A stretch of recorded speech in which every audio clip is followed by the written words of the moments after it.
নমস্কার বন্ধুরা। তো আজকে এই গাছগুলোর কাটিং আপডেট শেয়ার করছি। যখন আমি কাটিং করেছিলাম তারপরেও কিছু ভিডিও দিয়েছিলাম যে কাটিং করেছি ফেব্রুয়ারি মাসে। তো তারপরে দেখুন ছোট ছোট কিন্তু ব্রাঞ্চ কিন্তু বেরোতে শুরু করেছে। এরপরে কি করবেন, এই নতুন নতুন যখন পাতা ছাড়তে শুরু করবে গাছ, এরপরে কিন্তু অবশ্যই আপনাদেরকে কীটনাশক স্প্রে করতে হবে, সেটা কেমিক্যাল হোক বা জৈবিক হোক।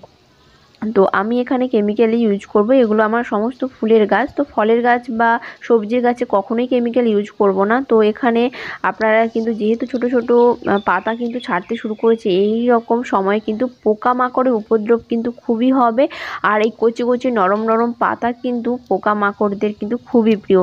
তাতে আপনারা যদি বায়োপেস্টিসাইড স্প্রে করতে চান, তাতে কাকা আছে, কাকা কিন্তু অবশ্যই ভালো একটা পেস্টিসাইড, নয়তো আপনারা প্রফেক্ট সুপার বা কারেন্ট প্লাস এগুলো কিন্তু ইউজ করতে পারেন। আর এই যে দেখুন কয়েকটা গাজর তুলেছিলাম, ওই যে ছোট হোক তবুও আমার বাগানের আছে। তবে আসি, বাই।